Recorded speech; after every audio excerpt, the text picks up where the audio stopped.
ഭഗവദ്ഗീത ശ്രീകൃഷ്ണോപദേശഗീത ആദ്യ പദം മുതൽ ധർമ്മത്തിലൂന്നിയ വേദവ്യാസ കവിത. ഹരി ഓം. എല്ലാവർക്കും എൻ്റെ വിനീത നമസ്കാരം. ഭഗവത്ഗീതയിലൂടെ ജീവിത വിജയം. വേദവ്യാസ കവിത. ലോകം കണ്ട ഏറ്റവും വലിയ ജീവിത ശാസ്ത്രമാണ് ഭഗവത്ഗീത. ഒരു വ്യക്തിയെ എങ്ങനെ കഴിവുള്ള, കരുത്തുള്ള, ശക്തിയുള്ള വ്യക്തിയാക്കി മാറ്റാൻ പറ്റും എന്നതാണ് ഭഗവത്ഗീത കാണിച്ചു തരുന്ന മാർഗം. ഗീത മനുഷ്യ മനസ്സിനെ കരുത്തുള്ളതാക്കി തീർക്കുന്ന ശാസ്ത്രമാണ്. ഭഗവത്ഗീത മനുഷ്യ മനസ്സിനെയാണ് മാറ്റിയെടുക്കുന്നത്. എപ്പോഴും നമ്മൾ ഭഗവത്ഗീത എന്ന് കേൾക്കുമ്പോൾ മനസ്സെന്ന് ഓർമ്മ വേണം. മനസ്സിനെയാണ് ഗീത ഡീൽ ചെയ്യുന്നത്. മനസ്സാണ് ഗീതയുടെ വിഷയം. അതുകൊണ്ടാണ് അവിടെ മതമില്ല, മനസ്സേ ഉള്ളൂ. എല്ലാ മാനവരാശിക്കും അവരുടെ മനസ്സിനെ ഉണർത്താനും ഉയർത്താനും ഒരു ശാസ്ത്രം ലോകത്തിലുണ്ടെങ്കിൽ അത് ഗീത മാത്രമാണ്. ഞാനതെന്താ എടുത്തു പറയാൻ കാരണം എന്ന് വെച്ച് കഴിഞ്ഞാൽ, ഓരോ ശ്ലോകവും നിങ്ങൾ നോക്കൂ, ഗീതയിൽ മനുഷ്യ മനസ്സിനെ എങ്ങനെ പരിവർത്തനം വരുത്താം എന്ന് മാർഗം കാണിച്ചു തരുന്നത് കാണാം. കൃഷ്ണൻ ഒരിക്കലും പറയുന്നില്ല നിങ്ങൾ ഹിന്ദുക്കളായാലും നിങ്ങൾക്ക് സ്വർഗം കിട്ടും. അങ്ങനെയുള്ള ഒരു സെമറ്റിക് മതങ്ങളുടെ കാഴ്ചപ്പാടും ഗീതയിലില്ല. വാസ്തവത്തിൽ സ്വർഗത്തെക്കുറിച്ചോ മരണാനന്തര ജീവിതത്തെക്കുറിച്ചോ ഒന്നുമല്ല ഗീത പറയുന്നത്. ജീവിച്ചിരിക്കുമ്പോൾ മനസ്സിനെ എങ്ങനെ നമ്മൾ കരുത്തുള്ളതാക്കി തീർക്കണം. കാരണം ജീവിതമാണ് യാഥാർത്ഥ്യം. ഇവിടെ ജീവിക്കുമ്പോൾ നമുക്ക് പല കാര്യങ്ങളെയും ചെയ്യാനുമുണ്ട്, നേരിടാനുണ്ട്, അഭിമുഖീകരിക്കാനുണ്ട്, കടന്നു പോകാനുണ്ട്. അപ്പം അതെല്ലാം ഒന്ന് സ്മൂത്തായിട്ട് അങ്ങനെ ദിവസം കടന്നു പോവുക. എന്തൊരു സുഖമായിരിക്കും.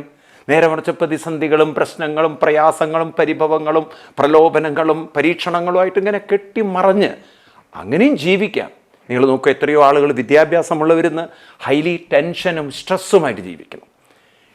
ഇന്ത്യയിൽ IIT എന്ന് പറയുന്ന ഏറ്റവും ഇൻ്റലിജൻ്റ് ആയിട്ടുള്ള കുട്ടികൾ പഠിക്കുന്നിടത്താണ് ഏറ്റവും കൂടുതൽ സൂയിസൈഡ് നടക്കുന്നത്, മറക്കരുത്. കേരളം വളരെ പ്രബുദ്ധരായിട്ടുള്ളവരുടെ നാടാണെന്ന് വെച്ചിരിക്കുന്നത്. കുത്തും കൊലയും പ്രണയനൈരാശ്യം കൊണ്ടുള്ള മരണവും പ്രേമം കൊണ്ട് കൊലപാതകങ്ങളും എന്തെല്ലാം അക്രമങ്ങളാണ് നമ്മുടെ നാട്ടിൽ നടക്കുന്നത്. അപ്പോൾ ഇതിനൊക്കെ എന്താ മനസ്സിലാക്കേണ്ടത്? വികൃത മനസ്സെപ്പോഴും മറ്റുള്ളവരുടെ ജീവിതത്തെ പോലും ആകെ താളം തെറ്റിക്കും. വികൃത മനസ്സുകളെയാണ് നമ്മൾ ഉണ്ടാക്കുന്നത്. വികൃത മനസ്സുകൾ പ്രാകൃത സംസ്കാരങ്ങളിലേക്കും, പ്രാകൃത സംസ്കാരങ്ങൾ അവസാനം മനുഷ്യനെ അധപ്പതിപ്പിക്കുന്ന സംസ്കാരത്തിലേക്കും തരം താഴ്ന്നു. അപ്പം അതുകൊണ്ട് ഈ വികൃത മനസ്സിനെ വിവേക മനസ്സാക്കി, വികാര പ്രക്ഷുബ്ധങ്ങളിൽ വീഴാതെ വിവേക മനസ്സാക്കി ഉണർത്താൻ സാധിക്കുക. മനുഷ്യൻ്റെ മനസ്സിൽ വിവേകവുമുണ്ട്, മനുഷ്യ മനസ്സിൽ വികാരവുമുണ്ട്. ഇന്ന് നമ്മുടെ സമൂഹം വികാരത്തിലേക്ക് തള്ളിവിടുകയാണ്. അതുകൊണ്ടാണ് വികാര പ്രക്ഷുബ്ധതയിൽ മനുഷ്യൻ എന്താണ് ചെയ്യുന്നതെന്ന് പോലും അറിയാതെ താളം തെറ്റുന്നത്. ലഹരിക്ക് അടിമപ്പെടുന്നു, മദ്യത്തിന് അടിമപ്പെടുന്നു, അല്ലെങ്കിൽ ജീവിതം താളം തെറ്റി നിരാശയിൽ ആകെ ആത്മഹത്യ ചെയ്യുന്നു, അല്ലെങ്കിൽ കൊല്ലുന്നു. എന്തെല്ലാം ഇതൊക്കെ വികാരങ്ങളുടെ പ്രക്ഷുബ്ധതയാണ്. അപ്പം വികാരങ്ങൾ വേണം, നല്ല വികാരങ്ങൾ വേണം. പക്ഷേ നല്ല വികാരങ്ങളിൽ നിന്ന് ചീത്ത വികാരങ്ങളെ മാറ്റി നിർത്താൻ, അല്ലെങ്കിൽ ചീത്ത വികാരങ്ങളെ തള്ളി മാറ്റാൻ, അതിലേക്കുള്ള നമ്മുടെ ആ ഒരു ആവേശത്തെ നിയന്ത്രിക്കാൻ വിവേകശക്തി കൂടിയേ കഴിയും. അപ്പോൾ ആ വിവേകശക്തി എങ്ങനെ കിട്ടും? മനസ്സിൽ വിവേകശക്തി കൊടുത്താൽ വേണ്ടാത്ത വികാരത്തെ നിയന്ത്രിക്കാൻ സാധിക്കും. അപ്പോൾ ആ വിവേകശക്തി എങ്ങനെയാണ് കിട്ടുക? അതാണല്ലോ കിട്ടാത്തത്. അതാണ് ഗീത കാണിച്ചു തരുന്ന മാർഗം. അതുകൊണ്ട് ഗീതയിലൂടെ മനുഷ്യ മനസ്സ് പരിവർത്തനം വരും എന്ന് പറഞ്ഞാൽ അർത്ഥം, ഭഗവത്ഗീത കാണിച്ചു തരുന്ന മാർഗത്തിലൂടെ നാം സഞ്ചരിക്കുമ്പോൾ, നമ്മളിലുള്ള വിവേകശക്തി ഉണരുമ്പോൾ, നമുക്ക് ശരിയും തെറ്റും നല്ലതും ചീത്തയും നമ്മളെ നശിപ്പിക്കുന്നതും നമ്മളെ ഉയർത്തുന്നതുമൊക്കെ തിരിച്ചറിയാനുള്ള ഒരു ഉൾക്കാഴ്ച, അന്തർദൃഷ്ടി, ആത്മദൃഷ്ടി നമ്മളിലുണ്ടാകും. അപ്പോൾ ഈ ഉൾക്കാഴ്ച കൊണ്ട് നമുക്ക് മനസ്സിലാവും ഇത് എനിക്ക് അപകടമാണ്, അതിൽ നിന്ന് മാറി നിൽക്കാൻ പറ്റും. അപ്പം അങ്ങനെ സ്വയം നമ്മളെ തന്നെ റൂട്ട് കറക്റ്റ് ചെയ്ത് നമുക്ക് കൊണ്ടുപോകാൻ സാധിക്കുമ്പോൾ ആ ജീവിതത്തിൽ വലിയ പ്രശ്നങ്ങളൊന്നുമില്ലാതെ നമ്മുടെ യാത്ര അതിൻ്റെ പൂർണ്ണതയിലേക്ക് എത്തിക്കാൻ നമുക്ക് സാധിക്കും. അപ്പം അത്ര പെർഫെക്റ്റ് ആയിട്ടുള്ള ഒരു ജീവിത യാത്ര ഗീത കാണിച്ചു തരുന്നെങ്കിൽ ആ വഴിയിലൂടെ പോവാൻ നമുക്ക് ഭാഗ്യം വേണ്ടേ? അതിനാണ് ഗീത പഠിക്കാൻ പറയുന്നത്. അതുകൊണ്ട് ഇനിയുള്ള തലമുറകൾക്കെങ്കിലും ഗീത ഒരിക്കലും നഷ്ടപ്പെടരുത്. നമുക്ക് പറഞ്ഞു കൊടുക്കണം ഈ ശ്ലോകങ്ങളൊക്കെ. അപ്പോൾ നമ്മൾ എത്തി നിൽക്കുന്നത് ഗീതയിലെ 4-ാം അധ്യായത്തിൽ 24-ാം ശ്ലോകമാണ്. ആ ശ്ലോകം നമ്മൾ കഴിഞ്ഞ 2-3 ക്ലാസ്സിൽ കണ്ടു. അതിൻ്റെ മറ്റൊരു വ്യാഖ്യാനം കൂടി നമുക്ക് നോക്കിക്കൊണ്ട് അടുത്ത ശ്ലോകത്തിലേക്ക് കടക്കാം. അപ്പോൾ ആ ശ്ലോകം ഒന്നുകൂടി നമുക്ക് ചൊല്ലാം.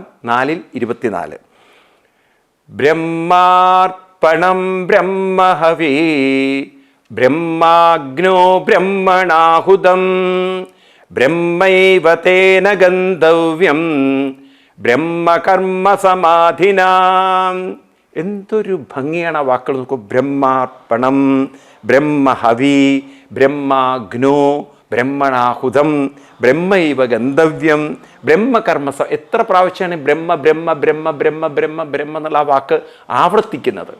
ഇപ്പം ഈ ഒരു തോട്ട് ഉണ്ടല്ലോ, കഴിഞ്ഞ ക്ലാസ്സിൽ ഞാൻ പറഞ്ഞു, മോഡേൺ സയൻസിന് പോലും നിഷേധിക്കാൻ പറ്റാത്തതാണ്. എന്താണ് നമ്മൾ മനസ്സിലാക്കേണ്ടത്? ബ്രഹ്മം എന്ന വാക്കിന് നമുക്ക് എന്തർത്ഥം വേണമെങ്കിലും കൊടുക്കാം. ബ്രഹ്മം എന്നുള്ള ബൃഹത്തായതെന്നാണ്, പൂർണ്ണതയുള്ളത്, ഇൻഫിനിറ്റ് എന്നൊക്കെയാണ് അർത്ഥം. അപ്പോൾ ഒരു പൂർണ്ണമായ ശക്തി. ഈ പ്രപഞ്ചത്തിൽ 2 ശക്തികളേ ഉള്ളൂ. ഒന്ന് പ്രപഞ്ചശക്തിയും, 2 പ്രപഞ്ചശക്തിയെ അറിയുന്ന ബോധശക്തി. ഇപ്പം നമ്മളൊക്കെ ബോധശക്തിയാണ്, അതുകൊണ്ടാണ് നമുക്ക് അറിയാൻ പറ്റുന്നത്, മനസ്സിലാക്കാൻ പറ്റുന്നത്, ചിന്തിക്കാൻ പറ്റുന്നത്. അപ്പം നമ്മുടെ ബോധമണ്ഡലത്തിൽ നാം മനസ്സിലാക്കേണ്ടത് ഈ പ്രപഞ്ചമെന്ന് പറയുന്നത് അനന്തമായ ശക്തിയിൽ നിന്ന് രൂപപ്പെട്ട് വികസിച്ച് പിന്നീട് സങ്കോചിച്ച് ആ ശക്തിയിലേക്ക് തിരിച്ചു പോകുന്ന ഒരു നിരന്തരമായ കോൺസ്റ്റൻറ്റ് ഫ്ലെക്സ്. ഐൻസ്റ്റീൻ്റെ ഭാഷയിൽ പറഞ്ഞാൽ universe is A constant flex, നിരന്തര ചലനാത്മകമായ പ്രപഞ്ചം. അപ്പോൾ ബ്രഹ്മാർപ്പണം ബ്രഹ്മഹവി എന്ന് പറഞ്ഞാൽ എന്താ അർത്ഥം? ഇതെല്ലാം വന്നത് ബ്രഹ്മത്തിൽ നിന്നാണെന്ന് പറഞ്ഞാൽ ഇൻഫിനിറ്റ് ആയിട്ടുള്ള പവറിൽ നിന്നാണ് വന്നത്. ഈ ഇരിക്കുന്നതൊക്കെ ഇൻഫിനിറ്റ് എനർജി തന്നെയാണ്, പക്ഷെ പല രൂപങ്ങളായി പല ഭാവങ്ങളായി നിൽക്കുന്നു. അങ്ങനെ പല ശക്തികളായിട്ട് ഇവിടെ നിൽക്കുന്നു. അപ്പോൾ ഒരു ഇൻഫിനിറ്റിൽ നിന്ന് വന്നത് തിരിച്ചത് ഇൻഫിനിറ്റിലേക്ക് തിരിച്ചു പോകുന്നു. അത് പ്രപഞ്ചത്തിൻ്റെ സ്വഭാവം. പക്ഷേ ഇത് നമ്മളെന്തിനാണ് പഠിക്കുന്നത്? നമ്മളെ സംബന്ധിച്ച് നമുക്ക് വ്യക്തിപരമായി നമ്മുടെ ജീവിതത്തിൽ മുന്നോട്ട് നീങ്ങാനുള്ള ആത്മധൈര്യവും കരുത്തും ശക്തിയും വേണം. പലപ്പോഴും നമ്മുടെ മനസ്സ് പതറുന്നതിന് കാരണം നമുക്ക് തന്നെ ഒരു ശക്തി തോന്നുന്നില്ല. നമ്മൾ തന്നെ മാനസികമായിട്ട് പലപ്പോഴും അസ്വസ്ഥരാകുന്നു, വിഷമിക്കുന്നു, വേദനിക്കുന്നു. കാരണം നമ്മളെ സംബന്ധിച്ച് നമ്മുടെ ജീവിതത്തിൽ പല പ്രശ്നങ്ങളെയും അഭിമുഖീകരിക്കുമ്പോൾ നമുക്ക് ജീവിതത്തിൻ്റെ പല കാര്യങ്ങളും നമ്മളെ ആകെ ആടിക്കുഴപ്പിക്കുന്നു. അപ്പോൾ ഇപ്പോഴും ഈ സാഹചര്യത്തിലൊക്കെ, ഇത്തരം സാഹചര്യങ്ങളൊക്കെ നമ്മൾ വിചാരിക്കും എനിക്കൊരു ധൈര്യം പോരാ, ശക്തി പോരാ. അതെന്താണ് അങ്ങനെ സംഭവിക്കുന്നത് ചോദിച്ചു കഴിഞ്ഞാൽ, നമ്മളൊരു പൂർണ്ണതയുമായിട്ട് നമുക്ക് കണക്ഷനില്ല. ഒരു മനുഷ്യൻ ദുർബലനാവാൻ കാരണം ഗീത പറയുന്നത് വാസ്തവത്തിൽ ദുർബല മനസ്സുമായിട്ടുള്ള കൂട്ടുകെട്ടുകൊണ്ടാണ്. ദുർബലത എപ്പോഴും ദുർബലതയോട് ചേർത്താൽ കൂടുതൽ ദുർബലമാവും. ഇപ്പോൾ ഒരു കൊലച്ചൊരു വാഴ, ആ വാഴ കൊലയോടുകൂടി വീഴാതിരിക്കണമെങ്കിൽ നമ്മൾ നല്ലൊരു താങ്ങ് കൊടുക്കണം, ഊന്ന് കൊടുക്കണം. അതിന് പകരം അതിൻ്റെ അടുത്ത് പോയിട്ടൊരു മുളയുടെ കമ്പ് ചാരി വെച്ച് കെട്ടി വെച്ച് കഴിഞ്ഞാൽ ഈ വാഴ തന്നെ അതിൻ്റെ കനം കൊണ്ട് തൂങ്ങി നിൽക്കുകയാണ്. ഈ സപ്പോർട്ടിനാണെങ്കിൽ വേണ്ടത്ര സപ്പോർട്ടും ഇല്ല. എന്ന് വെച്ചാൽ അടിവശം നമ്മൾ വേണ്ടത്ര ശക്തിപ്പെടുത്തിയില്ലെങ്കിൽ ഇതെല്ലാം കൂടി വീഴില്ലേ? ഇതുപോലെയാണ് ദുർബല മനസ്സിനോട് ചേർന്നാൽ കൂടുതൽ തളരുകയുള്ളൂ. അപ്പോൾ ദുർബല മനസ്സുകൾക്ക് ഇവിടെ ജീവിതത്തിൽ പ്രയാസങ്ങളെ നേരിടണമെങ്കിൽ അതിന് ബ്രഹ്മാർപ്പണം, ഒരു ഇൻഫിനിറ്റ് പവറിനോട് ചേരേണ്ടതുണ്ട്. ഇപ്പോൾ നോക്കൂ, ഞാൻ ഈ പറയുന്നത് നിങ്ങൾ ശരിക്കും ശ്രദ്ധിച്ചാൽ മനസ്സിലാവും. ഞാൻ കഴിഞ്ഞ ക്ലാസ്സിലും പറഞ്ഞു, നമ്മളിപ്പോൾ കഴിക്കുന്ന ആഹാരം അത് ശരിക്കും പറഞ്ഞാൽ അഗ്നിയാണ്, സൂര്യനാണ്. ഞാൻ കഴിഞ്ഞ ക്ലാസ്സിൽ നിങ്ങളോട് പറഞ്ഞു, സൂര്യനെയാണ് നമ്മൾ കഴിക്കുന്നത്. കാരണം സൂര്യൻ്റെ ആ ഫോട്ടോസിന്തസിസ് കാരണം ഹൈഡ്രജനും കാർബൺ ഡൈ ഓക്സൈഡും ഗ്ലൂക്കോസ് ആവുന്നു, ഷുഗർ ആവുന്നു. അങ്ങനെ അതിൽ നിന്ന് സ്റ്റാർച്ച് ഡെവലപ്പ് ചെയ്യുന്നു. അങ്ങനെയാണ് ആഹാരം, നമ്മൾ കഴിക്കുന്ന ആഹാരം ഡെവലപ്പ് ചെയ്തു വന്ന്. സത്യത്തിൽ അതിൻ്റെ മുഴുവൻ പ്രക്രിയയ്ക്കും കാരണം സൂര്യനും, പിന്നെ ഹൈഡ്രജൻ ഉണ്ട്, അതുപോലെ എന്താ പറയുക, ഓക്സിജൻ ഉണ്ട്, ഹൈഡ്രജൻ ഉണ്ട്, പിന്നെ കാർബൺ ഡൈ ഓക്സൈഡ് ഉണ്ട്, പലതും ഉണ്ട്. അതില്ല നിഷേധിക്കുന്നില്ല. പക്ഷേ സൂര്യനൊന്നൊരു ശക്തിയില്ലായിരുന്നെങ്കിൽ ഇതിനൊന്നും പരിണാമങ്ങൾ ഉണ്ടാവില്ല, പരസ്പരം അവർക്ക് ഒരു പ്രതിപ്രവർത്തനങ്ങൾ ഉണ്ടാവില്ലായിരുന്നു. അപ്പോൾ സൂര്യനെയാണ് നമ്മൾ ആഹാരമായിട്ട് കാണുന്നു. അങ്ങനെ ജനറലി സൂര്യനെ വിചാരിക്കുക. നമ്മുടെ ഉള്ളിൽ ദഹിപ്പിക്കുന്നതും സൂര്യനായിട്ട് കാണുമോ നിങ്ങൾ? അഗ്നി, അതും സൂര്യനായിട്ട് കാണും. അപ്പോൾ സൂര്യൻ വിഴുങ്ങുക. അപ്പോൾ സൂര്യനോട് ചേരുമ്പോഴോ നമ്മുടെ ശരീരത്തിന് വേണ്ടുന്ന ആഹാരത്തിൽ നിന്ന് രൂപപ്പെടുന്നു. രക്തം തുടങ്ങിയുള്ള സാധനങ്ങൾ, അതുപോലെ മസിൽസും ടിഷ്യൂസും സെൽസും ഒക്കെ രൂപപ്പെട്ടു. ആരോഗ്യമുള്ള ഒരു ശരീരം രൂപപ്പെട്ടു. അത് വേണ്ട രീതിയിൽ ദഹിച്ചിട്ടില്ല എങ്കിലോ കഴിച്ച ആഹാരം അത് നമുക്ക് അനാരോഗ്യം ഉണ്ടാക്കി. അപ്പം എപ്രകാരമാണോ സൂര്യനോട് ചേർന്ന് നമുക്ക് ആരോഗ്യപ്രദമായൊരു ശരീരം നമുക്ക് തരുന്നത്, ഇതുപോലെ മനസ്സ് ശക്തിപ്പെടണമെങ്കിൽ അത് ശക്തിയോട് തന്നെ ചേരണം, ശക്തിയിൽ സമർപ്പിക്കണം. ഇപ്പം ബ്രഹ്മാർപ്പണം നമ്മൾ പരിശീലിക്കണം. അപ്പം ഇതൊരു ഹോമമാണ്. ഈ പ്രപഞ്ചം മുഴുവൻ ഒരു യജ്ഞമാണ്, ഹോമമാണ്. സൂര്യൻ്റെ കിരണം ഇലകളിൽ തട്ടുമ്പോൾ ആ സൂര്യൻ തൻ്റെ കിരണത്തെ, തൻ്റെ ചൂടിനെ ആ ഇലകളിലേക്ക് സമർപ്പിക്കുകയാണ്. ഇലകളിൽ അപ്പോഴേക്കും പ്രക്രിയകൾ നടക്കുന്ന ഫോട്ടോസിന്തസിസ്, അതെല്ലാം ആഹാരമായി മാറി അതൊരു പ്രക്രിയയിലേക്ക് അവരെ സമർപ്പിക്കുകയാണ്. അങ്ങനെ ഒന്നൊന്നിന് സമർപ്പിക്കപ്പെടുന്നു. നമ്മൾ കൊയ്ത് കൊണ്ടുവന്ന് അതിനെ നെല്ലിനെ അരിയാക്കി ഒന്നിലേക്ക് സമർപ്പിക്കുക. നമ്മൾ കണ്ടില്ലേ, മില്ലുകളിലൊക്കെ കൊടുത്ത് നെല്ലിനെ അരിയാക്കിയെടുത്ത് അരിയെ നമ്മൾ പാത്രത്തിലേക്കിട്ട് ഒരു ഹോമകുണ്ടത്തിലേക്ക് നെയ്യൊഴിക്കുന്ന പോലെയല്ലേ ഇതൊക്കെ ചെയ്യുന്നത്.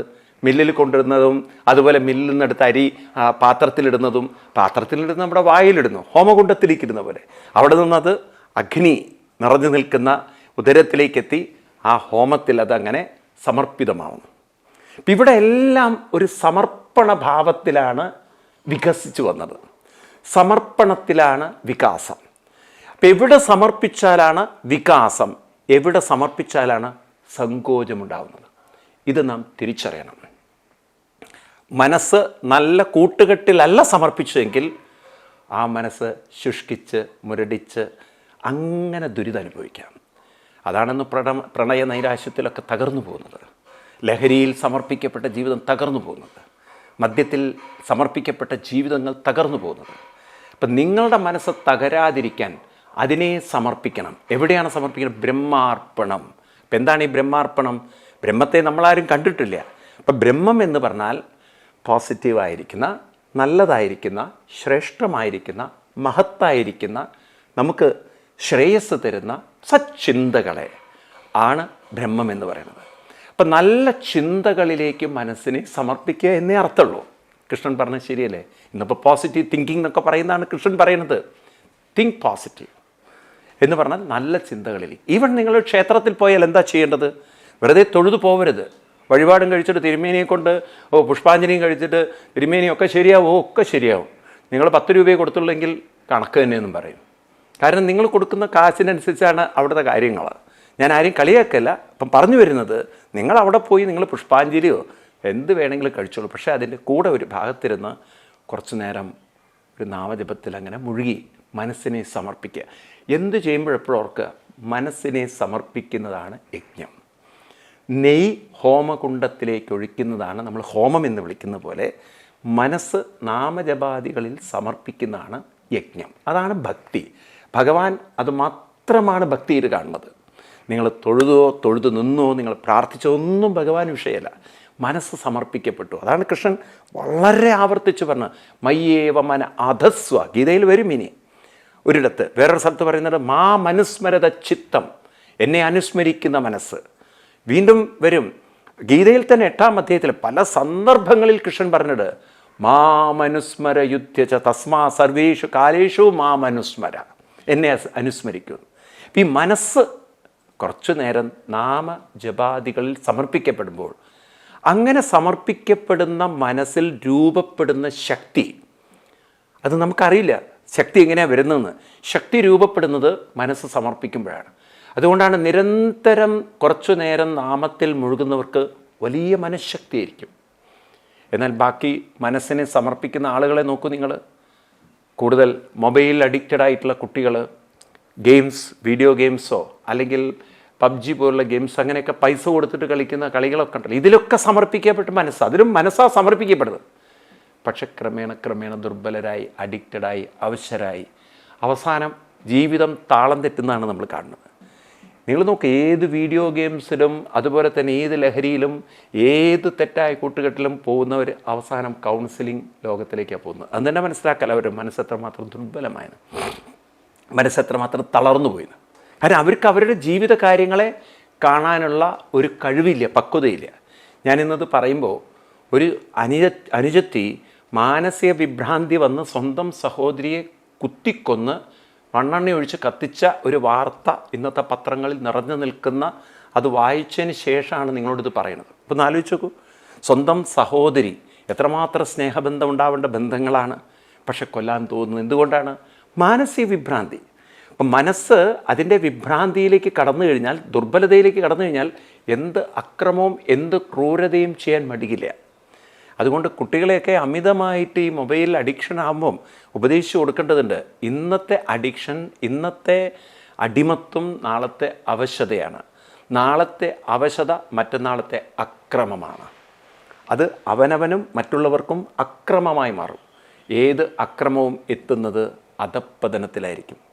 ഗീതയിലെ 2-ാം അധ്യായത്തിൽ നമ്മൾ കണ്ടു കൃഷ്ണൻ പറഞ്ഞത്, ധ്യായതോ വിഷയാൻ പുംസ സംഗസ്തേഷോപജായതേ സംഗാൽ സഞ്ജായതേ കാമ കാമാത് ക്രോധോഭിജായതേ ക്രോധാത് ഭവതി സമ്മോഹ സമ്മോഹാൽ സ്മൃതിവിഭ്രമ സ്മൃതിഭ്രംശാൽ ബുദ്ധിനാശോ ബുദ്ധിനാശാൽ പ്രണശ്യതി. സ്റ്റെപ്പ് ബൈ സ്റ്റെപ്പ് എങ്ങനെ ഒരാളുടെ ഡിസ്ട്രക്ഷൻ സംഭവിക്കും എന്ന് കൃഷ്ണൻ അവിടെ കാണിച്ചു തന്നിട്ട്. ഇത് തന്നെയാണ് ഇന്ന് നമ്മൾ പറയേണ്ടത് കുട്ടികളോട്. നിങ്ങൾക്ക് എന്തിനോട് അമിതമായൊരു ആസക്തി അല്ലെങ്കിൽ ഒരു ആകർഷണം, ഒരു ആവേശം വന്നിട്ടുണ്ടോ, അത് അഡിക്ഷനാവും.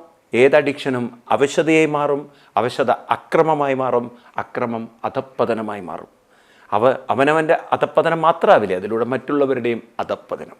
അപ്പോൾ നോക്കൂ, എവിടെ കൊണ്ടെത്തിച്ച് താൽക്കാലിക സുഖം കൊണ്ടെത്തിച്ചത് അധപ്പതനത്തിലേക്കാണ്. എന്നാൽ കുറച്ചു നേരം കളിക്കുന്നതിലൊന്നും തെറ്റില്ല, പക്ഷേ കുറച്ച് സമയമെങ്കിലും ഭഗവാന്റെ നാമവിചാരത്തിൽ, നാമസ്മരണയിൽ അതിൽ മുഴുകാൻ ശ്രമിച്ചാലോ, അതിലും ഒരു സന്തോഷം മനുഷ്യൻ കണ്ടെത്താൻ സാധിക്കുമ്പോൾ, അതിന് സന്തോഷം കണ്ടെത്തണമെങ്കിൽ അതിലത്രയും ആഴണം വാഴണം നിന്മഹസാമാഴിയിൽ എന്ന ഗുരുവചനം ഓർക്കുക. അതിലേക്കങ്ങനെ മുങ്ങിത്താഴണം, അതിലേക്കങ്ങനെ അലിഞ്ഞു ചേരണം. അങ്ങനെ ആർക്കതിലേക്ക് അലിഞ്ഞു ചേരാനുള്ളൊരു കഴിവുണ്ടോ അവർക്ക് മനോബലം, മനഃശക്തി സ്വാഭാവികമായിട്ടുണ്ടാവും. അപ്പം ഇത്തരത്തിലുള്ള മനഃശക്തി കൊണ്ട് അവർക്ക് സ്വയം ജീവിതത്തെ ഉയർത്താനും മറ്റുള്ളവരുടെ ജീവിതത്തെ കൈപിടിച്ചുയർത്താനും സാധിക്കും. അതുകൊണ്ട് ബ്രഹ്മാർപ്പണം, നമ്മൾ ബ്രഹ്മാർപ്പണം ചെയ്യുക, അതാണ് നമ്മുടെ ലക്ഷ്യം. എന്താണ് എൻ്റെ ലക്ഷ്യം? ബ്രഹ്മാർപ്പണം ചെയ്യുക, മനസ്സിനെ അർപ്പിക്കുക. എപ്പോഴും നമ്മൾ അങ്ങനെ ഒരു വിചാരം വയ്ക്കുക, എൻ്റെ മനസ്സിനെ ഞാൻ അർപ്പിക്കുക. ഇപ്പോൾ ഒരാൾ നമ്മളെ ചീത്ത പറയുമ്പോഴും നല്ല ചിന്തയിലേക്ക് മനസ്സിനെ അർപ്പിക്കുക. അപ്പോൾ നമുക്കൊരാളോട് ദേഷ്യമല്ല, അയാൾ പറയുന്നതിൽ നിന്ന് നല്ലത് ഉൾക്കൊള്ളാൻ നമുക്ക് സാധിക്കും. ഇപ്പം നല്ല വിചാരത്തിൽ മനസ്സിനെ സമർപ്പിക്കുന്നവർക്ക് കുറേ മാനസിക പ്രക്ഷുബ്ധതകൾ കൺട്രോൾ ചെയ്യാൻ പറ്റും. ഇപ്പോൾ ഒരാൾ നമ്മളെ അനാവശ്യമായിട്ട് ചീത്ത പറയുന്നു, അല്ലെങ്കിൽ നമ്മളെ കുറ്റപ്പെടുത്തുന്നു, ഇതൊക്കെ പ്രകൃതിയിൽ സ്വാഭാവികമാണ്, സഹജമാണ്, ഉണ്ടായേ പറ്റുള്ളൂ. പക്ഷെ നമ്മൾ അതിനനുസരിച്ച് പ്രതികരിക്കാനും പ്രക്ഷോഭിക്കാനും അല്ലെങ്കിൽ പ്രക്ഷുബ്ധരാവാനൊക്കെ ശ്രമിക്കുമ്പോൾ നമ്മുടെ മൈൻഡിൻ്റെ ബാലൻസാണ് തെറ്റുന്നത്. അപ്പോൾ കുറച്ചൊക്കെ നമ്മളിങ്ങനെ ജപവും ഒക്കെ പരിശീലിക്കുന്ന ആളുകൾക്കാണെങ്കിൽ വിമർശിക്കുന്നതിലും എന്തെങ്കിലും നല്ലതുണ്ടാവും, എനിക്കെന്തെങ്കിലും വഴി കാണിക്കാനായിരിക്കാം എന്നുള്ള ഒരു വിചാരം അതിൽ നിന്ന് കണ്ടുപിടിക്കാൻ പറ്റിയാൽ നോക്കൂ, പലപ്പോഴും വിമർശനങ്ങൾ നമുക്ക് വലിയ വിജയത്തിലേക്കുള്ള മാർഗ ദീപങ്ങളായി മാറും. അപ്പം അതുകൊണ്ട് ഈ ലോകത്തിൽ അങ്ങനെയുള്ളൊരു ഒരു പക്വതയാർന്ന ജീവിതം നയിക്കാൻ ബ്രഹ്മാർപ്പണം, ഈ മന്ത്രം എപ്പോഴും ഓർത്ത് വയ്ക്കുക. എന്താണ് എൻ്റെ കടമ? ബ്രഹ്മാർപ്പണം, നല്ലതിൽ മനസ്സിനെ അർപ്പിക്കുക. ബ്രഹ്മഹവി, എന്താണ് ഇവിടെ ഹവിസ്? എൻ്റെ മനസ്സാണ്. ഞാൻ ഹവിസ്, ഇവിടെ നെയ്യ്, ഹോമകുണ്ഡത്തിലേക്ക് നെയ്യ് ഒഴിക്കുമ്പോൾ അവിടെ ഹവിസ് നെയ്യാണ്. ഇവിടുത്തെ ഈ ബ്രഹ്മവിചാരത്തിൽ എൻ്റെ ഹവിസ് എൻ്റെ മനസ്സാണ്. അപ്പം മനസ്സ് നന്നായാൽ എല്ലാം നന്നായി. ഈവൻ ഏത് ജോലി ചെയ്യുമ്പോഴും മനസ്സിനെയാണ് ഞാൻ സമർപ്പിക്കേണ്ടത്. അതെപ്പോഴും ഓർക്കുക. നമ്മുടെ പ്രവൃത്തി ഒരു ഹോമകുണ്ടായിട്ട് കാണുക. ആ ഹോമകുണ്ടത്തിലേക്ക് മനസ്സെന്ന നെയ്യ് ഞാൻ സമർപ്പിക്കുന്നത്, ചെയ്യുന്ന പ്രവൃത്തി ഞാൻ ആത്മാർത്ഥമായിട്ട് ചെയ്യുന്നു. ബ്രഹ്മഹവി, ബ്രഹ്മാഗ്നോ, ഇവിടെ കത്തിജ്വലിക്കുന്ന അഗ്നി, അതെന്താണ്? അതും ബ്രഹ്മമാണ്. എന്ന് പറഞ്ഞാൽ നമ്മുടെ മനസ്സ് ശരിക്കും അർപ്പിക്കപ്പെട്ടാൽ അതിലുണ്ടാകുന്നൊരു പ്രചോദനം, ഉന്മേഷം, ഉത്സാഹം, അതിങ്ങനെ ആ ഒരു ആളിക്കത്തുന്ന തീ പോലെയാണത്. ഉന്മേഷം, ഉത്സാഹം എപ്പോഴും ഉണർന്ന് ഉയർന്ന് ഉജ്ജ്വലിക്കുന്ന അഗ്നിയാണ്. എന്നാൽ അവശതയും അതുപോലെ തന്നെ ഒരു താല്പര്യമില്ലായ്മയും അത് കെട്ടടങ്ങിയ അഗ്നിയാണ്, ഒരു ഊർജ്ജമില്ലാത്ത ജീവിതമാണ്. അപ്പോൾ ഊർജ്ജമുള്ള ജീവിതം, ഉണർവുള്ള ജീവിതം, ഉത്സാഹമുള്ള ജീവിതം അത് മനസ്സ് അർപ്പിക്കുന്നവർക്ക് മാത്രമേ കിട്ടുള്ളൂ. അങ്ങനെ ബ്രഹ്മാഗ്നോ ബ്രഹ്മണാഹുതം, അങ്ങനെ ബ്രഹ്മത്തിലേക്ക് എന്നെ ഞാൻ സമർപ്പിക്കുന്നു, ഞാൻ എന്നെ ഇക്കാര്യത്തിൽ സമർപ്പിക്കുന്നു. ഈ ഭാവത്തിൽ ജീവിക്കുന്നവർക്ക് ബ്രഹ്മൈവ ഗന്ധവ്യം, അവരെ മനസ്സ് കൂടുതൽ കൂടുതൽ വിശാലവും വിസ്തൃതവും ശക്തിയും നിറഞ്ഞതായി അവസാനം ബ്രഹ്മകർമ്മ സമാധിന, ഈ ബ്രഹ്മമാകുന്ന ശക്തിയിൽ അല്ലെങ്കിൽ ചിന്തയിൽ, വിചാരത്തിൽ അല്ലെങ്കിൽ പ്രവൃത്തിയിൽ മനസ്സ് സമർപ്പിക്കുമ്പോൾ ആ പ്രവൃത്തി തന്നെ അവർക്ക് കൊടുക്കുന്ന ഒരു സമാധി അവസ്ഥയുണ്ട്. സമാധി എന്ന് പറഞ്ഞാൽ മാനസികമായൊരു സുഖവും സന്തോഷവും സംതൃപ്തി നിറഞ്ഞൊരവസ്ഥയുണ്ട്. അത് മറ്റുള്ളവർ അനുഭവിക്കുന്ന സുഖത്തേക്കാൾ അപ്പുറത്താണ്. സമാധി എന്ന് പറഞ്ഞാൽ ആ വാക്ക് ഒരു ആത്മ ആനന്ദമെന്നാണ്, ആത്മസുഖമെന്നാണ്. ആത്മസുഖത്തേക്കാളും വലിയ ആത്മ ആനന്ദമാണ്. ഇപ്പം ഈ ലഹരിയുടെ വഴിക്കൊക്കെ പോകുന്നവർക്ക് കിട്ടുന്ന സുഖത്തേക്കാൾ വലിയൊരു സുഖമാണ് ആത്മ ആനന്ദം. അതെന്താണെന്ന് വെച്ച് കഴിഞ്ഞാൽ ആത്മ ആനന്ദം അവനവൻ വികസിപ്പിക്കുന്നതാണ്. ലഹരിയൊക്കെ അവനവന് കിട്ടുമ്പോൾ മാത്രമേ സുഖമുള്ളൂ. അത് നാം അടിമത്വത്തിൽ, അതിൻ്റെ ആവർത്തിച്ചുള്ള ഉപയോഗത്തിൽ കിട്ടുന്നതാണ്. ഒന്ന് നാം സ്വീകരിക്കുന്നതാണ്, മറ്റൊന്ന് നാം വികസിപ്പിച്ച് പങ്കുവെക്കുന്നതാണ്. ഇപ്പം നമുക്ക് വികസിപ്പിച്ച് പങ്കുവെക്കാൻ സാധിക്കുമ്പോൾ മരിക്കുന്നത് വരെ കൊണ്ടു നടക്കാം. മറ്റതെല്ലാം കാശും മറ്റ് കയ്യിലുണ്ടെങ്കിൽ മാത്രം നമുക്ക് കുറച്ച് ഈ സുഖങ്ങൾ അനുഭവിക്കാം. ഇന്ന് അതല്ല, ഈ ആരോഗ്യം അതിൻ്റെ പ്രധാന ഘടകമാണ്. വളരെ മൊബൈലൊക്കെ ഉപയോഗിച്ച് കുറേ കാലം കഴിഞ്ഞ് കഴിഞ്ഞാൽ സിവിയർ മൈഗ്രെയിൻ പ്രോബ്ലങ്ങളൊക്കെ വന്ന് പിന്നെ മൊബൈൽ തൊടാൻ പറ്റാത്ത ആൾക്കാരുണ്ട്. കമ്പ്യൂട്ടർ വേൾഡിലൊക്കെ ഞാൻ കണ്ടിട്ടുണ്ട്. ചെറുപ്പത്തിൽ കമ്പ്യൂട്ടർ സയൻസ് ഒക്കെ പഠിച്ച് കമ്പ്യൂട്ടർ ഇല്ലാത്തൊരു ജീവിതത്തെക്കുറിച്ച് സങ്കല്പിക്കാത്ത ആളുകൾ, സിവിയർ മൈഗ്രെയിൻ വന്നിട്ട് കമ്പ്യൂട്ടർ പോലും തൊടാൻ പറ്റാതെ മറ്റ് ജോലികളിലേക്കൊക്കെ തിരിഞ്ഞ ആൾക്കാരുണ്ട്. അപ്പോൾ ഈ തരത്തിൽ നമ്മളെ രോഗികളാക്കുന്ന, നമ്മളെ അവശരാക്കുന്ന, നമ്മുടെ ജീവിതം അധപ്പതിപ്പിക്കുന്ന ആ ഒരു സുഖ ജീവിതത്തിൽ നിന്ന് സ്വന്തം മനസ്സിനെ അർപ്പിച്ചുകൊണ്ട്, സ്വന്തം മനസ്സിനെ ഉയർത്തിക്കൊണ്ട് മറ്റുള്ളവർക്ക് കൂടി സുഖം പകരുന്ന, സന്തോഷം പകരുന്ന ഒരു ജീവിതത്തെ നമുക്ക് ഡെവലപ്പ് ചെയ്യാൻ സാധിക്കുകയാണെങ്കിൽ കൃഷ്ണൻ പറയുന്നു അവരുടെ ജീവിതം അവസാനം ആനന്ദം തന്നെയായിരിക്കും. ബ്രഹ്മ കർമ്മ സമാധിന. അപ്പോൾ ഒരു ആനന്ദത്തിലേക്ക് ജീവിതത്തെ ഉയർത്താൻ ഈ ശ്ലോകം നമ്മളെ ഓർമ്മിപ്പിക്കുകയാണ്. അതുകൊണ്ടായിരിക്കാം ഭക്ഷണം കഴിക്കുന്ന സമയത്തൊക്കെ ഈ മന്ത്രം ഇൻസിസ്റ്റ് ചെയ്തിട്ട് നമ്മൾ ചൊല്ലാൻ പറഞ്ഞത്. അതായത് ഭക്ഷണം കഴിക്കുമ്പോൾ നമ്മുടെ ഉള്ളിൽ ഓർമ്മ വേണം, ഞാൻ ഈ ഭക്ഷണത്തെ സമർപ്പിക്കുകയാണ്. എല്ലാം സമർപ്പണമാണ്. ആ സമർപ്പണത്തിൽ കിട്ടുന്ന, ആ സന്തോഷത്തിൽ കിട്ടുന്ന ഊർജവും ശക്തിയും ഉണർവും നമുക്ക് ജീവിതത്തെ പാടെ മാറ്റിമറിക്കാൻ സഹായിക്കുന്നതാണ്. അപ്പം അതുകൊണ്ട് ഈ ഒരു ശ്ലോകം നമുക്ക് തരുന്ന ഉൾക്കാഴ്ച എല്ലാവരുടെ ജീവിതത്തിലും പരിവർത്തനം ഉണ്ടാക്കാൻ സഹായിക്കട്ടെ. എന്നിട്ട് കൃഷ്ണൻ പറഞ്ഞു, ഈ യജ്ഞം നമുക്ക് പല രീതിയിൽ ചെയ്യാം. യജ്ഞം എന്ന് പറഞ്ഞാൽ പല രൂപത്തിൽ, ഭാവത്തിൽ ചെയ്യാൻ പറ്റുന്ന ഒരു മാനസികമായ ഭാവനയാണെന്ന് കൃഷ്ണൻ ഇനി അങ്ങോട്ട് പഠിപ്പിച്ചു തരികയാണ്. അപ്പോൾ ഈ യജ്ഞം എന്ന വാക്ക് പൊതുവേ നമ്മൾ മനസ്സിലാക്കേണ്ടത്, നമുക്ക് എളുപ്പം പറഞ്ഞാൽ മനസ്സിലാവും, കാരണം ഹോമമൊക്കെ കാണുന്നവരാണല്ലോ. ഒരു ഹോമകുണ്ഡം, ആ ഹോമകുണ്ഡത്തിൽ അഗ്നി കത്തിജ്വലിക്കുന്നു, അതിലേക്ക് നമ്മൾ ദ്രവ്യങ്ങൾ സമർപ്പിക്കുന്നു. ആ ദ്രവ്യം സമർപ്പിക്കാൻ ഒരു ഋത്തിക്ക്, ഒരു ആചാര്യൻ. അപ്പോൾ ഇങ്ങനെ ഒരു കാഴ്ച നമ്മൾ കാണുമ്പോൾ ഇതെങ്ങനെ നമ്മുടെ പ്രായോഗിക ജീവിതത്തിലേക്ക് കൊണ്ടുവരാൻ സാധിക്കും? അതാണ് കൃഷ്ണൻ നമുക്ക് പറഞ്ഞു തന്നത്. ഇവിടെ ഹോമകുണ്ഡം എന്ന് പറയുന്നത് അവനവൻ്റെ കർമ്മമേഖലയാവാം. ആ കർമ്മമേഖലയിൽ അവനവൻ്റെ മനസ്സിൻ്റെ ആത്മാർത്ഥതയെ നമ്മൾ സമർപ്പിക്കുന്നു. ആ സമർപ്പിക്കുന്ന വ്യക്തിയുടെ ഈഗോ അതിൽ മുഴുകുന്ന സമയത്ത് എങ്ങും പരസ്പരം സന്തോഷം പങ്കുവെച്ചുകൊണ്ട് മുന്നോട്ട് പോകുമ്പോൾ ആൾക്കും കൃതാർത്ഥത. അപ്പോൾ ആ പ്രസാദം, ആ സന്തോഷത്തിൻ്റെ പ്രസാദം എങ്ങും ആൾ വിതരണം ചെയ്യുന്നു. ഇത് കർമ്മമേഖലയിലാണെങ്കിൽ ഇനി ജപവും ധ്യാനവും ഒക്കെ ചെയ്യുന്ന സമയത്ത് അവനവൻ്റെ മനസ്സിനെ നാമത്തിലേക്ക് സമർപ്പിക്കുക, ആ സന്തോഷം മറ്റുള്ളവർക്ക് പങ്കുവയ്ക്കുക, ആ സുഖം മറ്റുള്ളവർക്ക് പങ്കുവയ്ക്കുക. ഇങ്ങനെ പല രീതിയിൽ മനുഷ്യന് ഈ യജ്ഞം ചെയ്ത് തൻ്റെ മനസ്സിനെ പരിവർത്തനം വരുത്തിയെടുക്കാൻ സാധിക്കുമെന്ന് കൃഷ്ണൻ വളരെ ഡീറ്റെയിൽ ആയിട്ട് അടുത്ത ശ്ലോകം മുതൽ നമുക്ക് കാണിച്ചു തരികയാണ്. അത് നമുക്ക് അടുത്ത ക്ലാസ് മുതൽ ആരംഭിക്കാം, കാണാം. അതുവരെ എല്ലാവർക്കും നന്ദി, നമസ്കാരം. വേദവ്യാസ കവിത